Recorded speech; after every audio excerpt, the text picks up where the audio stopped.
Bonjour à tous, bienvenue sur Évanence littéraire, devenu depuis peu un site internet. Je suis Évangéline Brunois, autrice de 1200 chroniques environ. Je ne sais pas à combien d'auteurs et d'éditeurs cela correspond, mais je tiens à profiter de cette occasion pour les remercier pour leur confiance renouvelée tout au long de ces années, puisque la page Évanence littéraire existe depuis janvier 2017. Je vais vous lire aujourd'hui une chronique que j'ai écrite et fait paraître le 2 novembre 2023 concernant Les Possédés de Saint-Médard de Philippe Hugon, paru le 12 octobre 2023 aux éditions de Boré, dans la collection Vent d'Histoire, 256 pages. Phrase d'introduction. À Paris, le peuple s'agite autour d'un cimetière dans lequel se produisent des miracles. Le cardinal de Fleury fait appel au talent de René Baptiste pour s'infiltrer au cœur de l'affaire.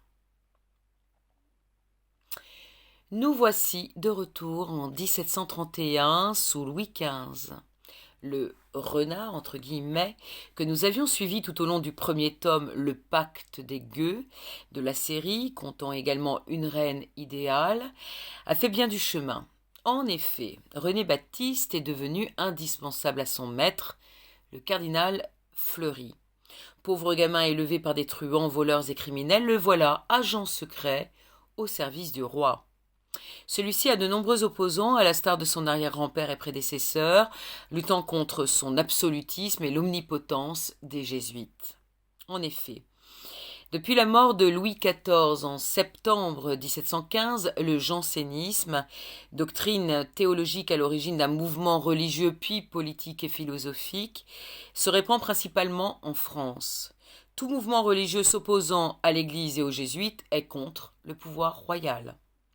Ce dernier ne peut laisser se propager des croyances séditieuses. Ainsi, lorsque le cardinal Fleury, principal ministre du jeune monarque, apprend qu'un culte sectaire s'est organisé autour de la tombe d'un vicaire au cimetière de l'église Saint-Médard, prend-il la chose très au sérieux.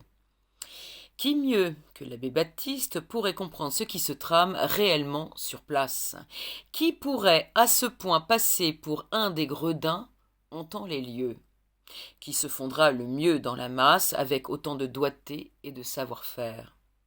Notre homme, faux curé mais réel espion, n'aura pas assez de toute son expérience des bas-fonds de la capitale pour comprendre le mécanisme de la machination diabolique mise en œuvre par des ennemis puissants dont il faut absolument découvrir l'identité.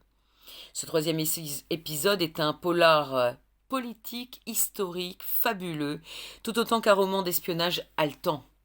Les destins de malheureux et misérables crédules prêts à croire au miracle se mêlent à l'histoire avec un grand H d'un pays qui, presque 60 ans plus tard, basculera dans la terreur. Philippe Hugon dispose méticuleusement, les pièces d'un puzzle qui s'achèvera à la décapitation d'un roi qui, comme ses aïeux, n'a pas su lire les signes d'un changement irrévocable de société, n'a pas su comprendre le désespoir dangereux de tout un peuple.